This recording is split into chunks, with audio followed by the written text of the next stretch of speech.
Hi guys, welcome to Charity's Bubble. USA. Tell them to subscribe. Subscribe to my mommy's channel. Yeah, where are we going? We're going to the store to buy my mom's gonna buy us Lunchables and juice. Uh-huh. And we're gonna have so much fun. And my sister, you can't see my sister. My sister Christine is getting her nails done. Oh, she's getting her nails done. Yes. Woohoo! All right, we are going home. So guys, let's do this video. It's a sunny day, right? Very sunny. Let me tell you them something. So my mom's gonna also buy summer shoes. Ooh, your mom is gonna buy you what? Summer shoes. Summer shoes. Ooh. I want my mommy to buy me summer shoes too. Okay, guys. Now I'm back to business. I want to talk about something on the YouTube channel. Am I allowed to? Okay. So if you haven't subscribed to my YouTube channel, kindly consider subscribing. This is Charity's Bubble USA. Now, I want to talk about, there's a video that I did about what will change when you come to live in the US. There are good things, there are bad things. There are negative things and there are positive things. So today I want to focus on some negative stuff that you have to know, and so that you don't fall into that trap, or you don't, before you make that choice, you will be able to know that is it a good choice that I'm making, or is it a bad choice that I am making. So that's what I want to talk about. So I want to talk about gambling. Gambling. Now, there is good gambling and there is bad gambling. For example, the DV lottery, it's a lottery. It's like gambling, I would say, but you don't require to use money for you to enter into the lottery. It's free of charge. Nobody is charging you anything. But until you win your DV lottery is when you're gonna use money. So that's different. But I want to talk about another different kind of gambling that people get into, and sometimes you don't know whether you're getting into it or what's going on, but you will find yourself like you are trapped. So there can be two types. You can do online, or you can go to a casino and gamble, because people do. There are so many casinos here that you can go, and you go and do your gambling, spend your hard-earned money and do that, and people do that. And normally what happens is that when you're starting, you're not gonna know, because let's assume like you have like $1,000, or maybe you have like $500, let's say $500, and so you say like you want to multiply the money, because gambling is all about multiplying. So when you start in the beginning, you always start by winning. A higher percentage, you start by winning. You don't normally start by losing. You're gonna start by winning. So let's assume like you put in $500 and you get double of that, and then you do again, and then you get more. But then at one point you do it and then you lose. And this is where the trick comes in, is that you are winning. So you know that you can win, and your mind knows that you can win. But then at this point you lose. So what do you do when you lose? You're going to spend more trying to get what you lost. You're going to spend more trying to get what you lost. And that's how you get in trouble, because you will lose your money. And then some of them, they even offer like cards, like debit, credit cards, whereby you use that money, and then you use the money on the credit card, and then you're supposed to double it or whatever, and then you can pay it back. So it works like that. And you find that at the end of the day, I know that there are some people who have a lucky hand, but not everybody has got a lucky hand. And I'm not saying that it's bad. What I'm saying is that before you get into that, it's good to think about where you came from. And I'm gonna talk about a story about gambling, whereby someone went to gamble with their savings and they did not tell their family members, but when they lost is when they were telling them. And by that time it was so bad because they dropped into, like, their life turned around 360. So if you get yourself, maybe you get a card, you'll be enticed to get a card, and you will go on playing the games and whatever, and you're just doing it at the comfort of your home. You don't even need to go to a casino. You find that you can find yourself in a very, very, very, very big debt, of which, how the credit cards work is that they charge interest. So if you're late, there's a late fee. If you're late again, there's a late fee. So maybe like 5 years down the line, maybe if you are taking a card for like $1,000, you'll find like you owe like $5,000, $10,000. Depending on whether you're paying or whether you're not paying, because the money has interest. So, and this is for the young people, because young people, there are some people who are really hardworking, but they I think being young, your mind is not fully developed, so it's very easy, like, to be carried away and decide that that's a good thing to do. Or maybe your friends are doing it, they're gambling, and then you're like, that's a good thing to do. But you have to know that there is always that side, and they always pop up. Those pop-ups always pop up. They will pop up in your phone or whatever, and you can be tempted to do that. So you have to be very, very, very, very careful when it comes to those online gambling games. Like, you have to be super, super careful. Now, that's one thing. So don't put yourself in that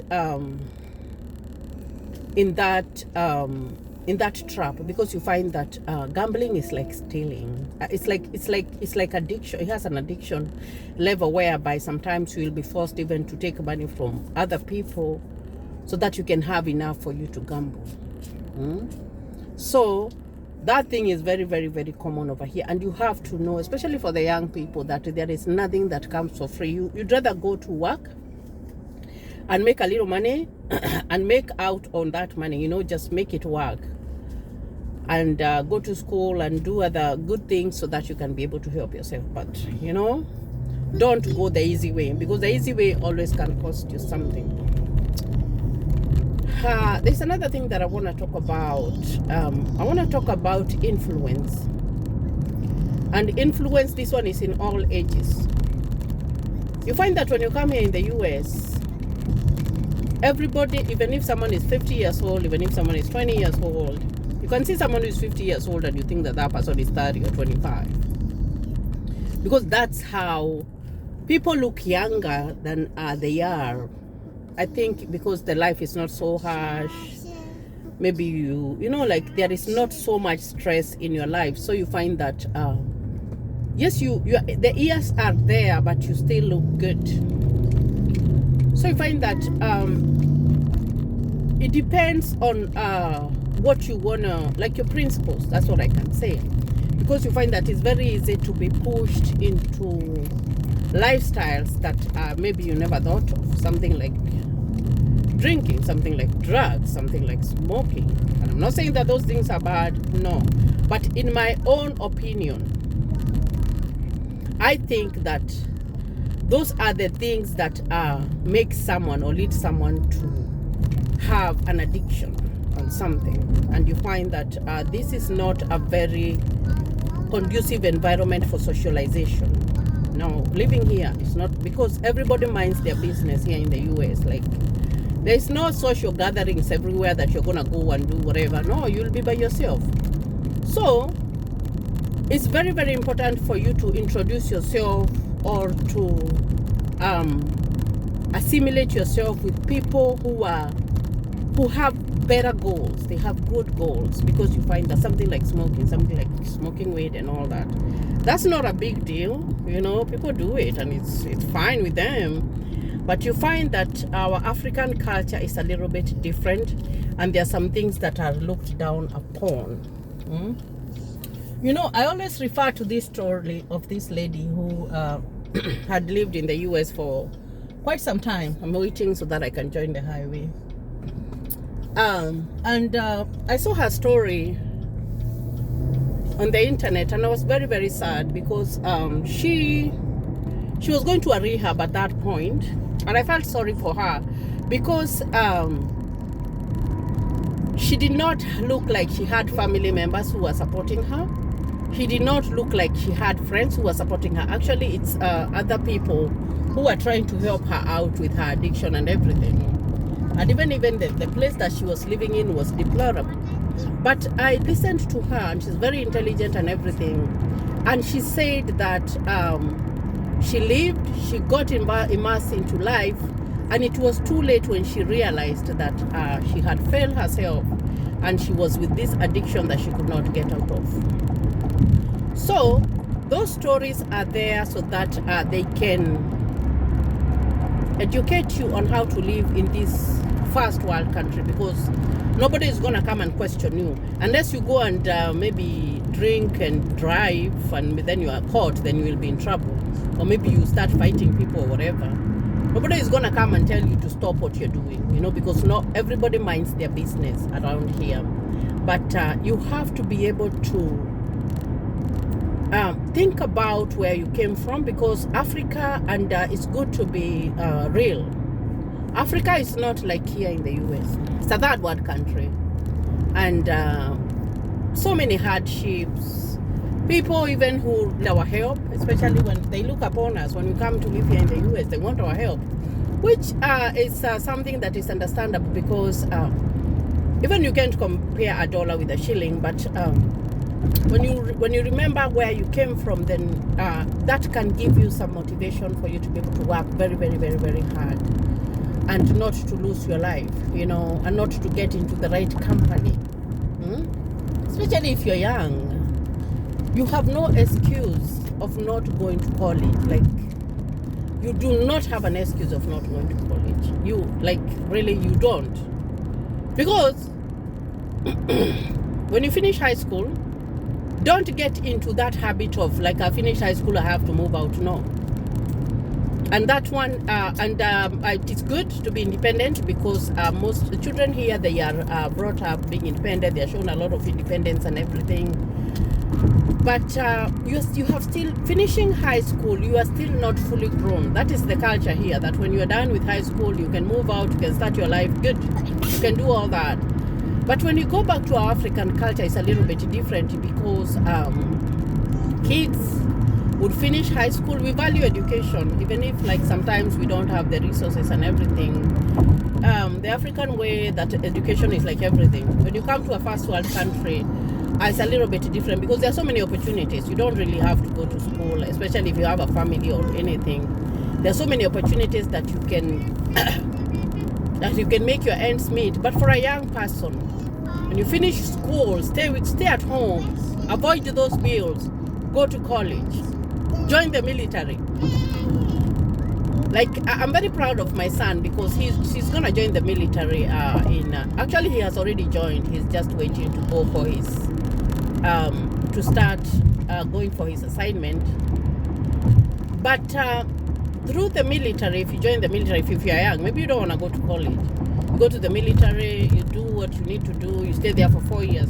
When you come out, you will have so many benefits, because you find that you'll have insurance, you will go to school for free, you don't have to get a student loan when you get out of the military. They have so many benefits that they have, and you'll get a job anywhere. They will educate you. You can become anything that you want, an engineer, a pilot, whatever you can be, and you don't have to pay for your education, because they take care of their own. They do take care of their own. So there are so many opportunities, and this is to talk to those people who have won their green card, and they're coming in as young people. They're coming in as young parents. You know, work together.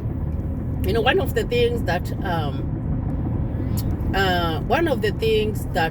makes me like who I am at this moment is that when we came to the US with my husband, there's one thing that we decided to, my kids are making noise in the background, but it's fine. There's one thing that we decided to be accountable for each other, and we decided to answer to each other, and we also decided to work together.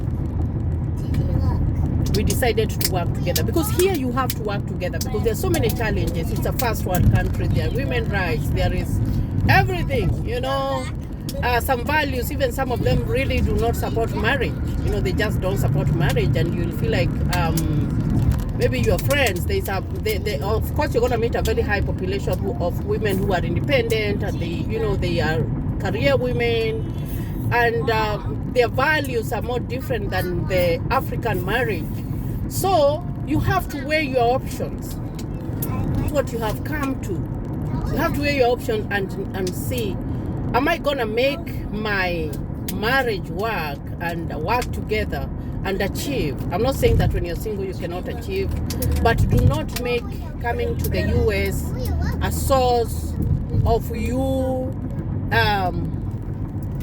of your family breaking up, because that happens. It does happen, and it's very, very sad, because at the end of the day you might have differences, and if they're bad, you don't have to stay in a toxic relationship because you live here in the US. If it's toxic, you need to get out, but if it's something that can be worked on, then you have to stand by it and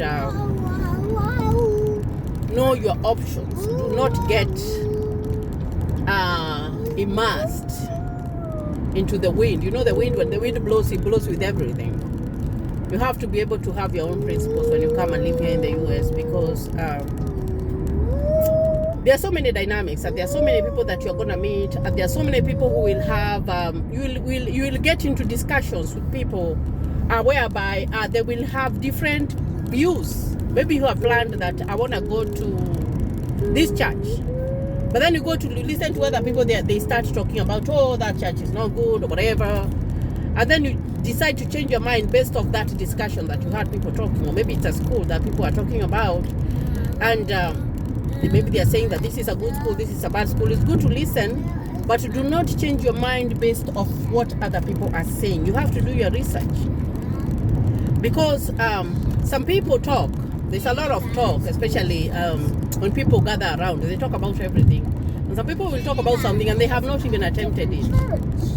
So, when you are looking for something to do, or somewhere to live, or somewhere to take your children to school, to do your own research. Do not listen to what people... Yes, listen to what people are saying, but do not make those people influence your decision. Because that happens. I've seen that happening a lot, especially for the newbies. You know, because you'll be a newbie at one point when you come to live here in the US, and then before you get assimilated into everything. But if you always stand your point and mind your own, and there's one thing that you have to really shed off, that notion of what are they gonna say about me. That's the African way. Like, what are they gonna say? Am I gonna hurt their feelings or whatever? No, here there is no hurting feelings. Here you do what you think is right for you, and that's it. You do you. You do not, it's not, I would say like it's a don't care attitude, but kinda the way the life here in this first world country is that you put yourself first, your family first, and sometimes you will lose friends because you don't wanna follow their path. If you wanna question something, you question it. If you wanna ask a question, you ask a question, but do not come here with that notion of that you're going to hurt someone's feelings. It's your friend, you're going to hurt their feelings because you didn't show up at their party or whatever. No, if you don't want to go, just don't go. You know what I mean? For me, I normally say that even if I had a birthday in my house, or if I had a party in my house and only it was me and my husband and my kids, I'd still be good. Because I am me, and I don't have, you know, like if I, let's assume I've invited people and they don't show up, I'll still be fine. But you find that when we come here, we are like, oh, if I do that, that person is gonna feel bad. If maybe, let's assume like you have a job and you're not comfortable in that job. Maybe the hours that they are giving you, they are not working with you, because sometimes you have to look at the hours you work. And then you're like, if I leave this job, what's gonna happen to them or whatever? What you should know is that the moment you quit that job, even that minute, they will get a replacement.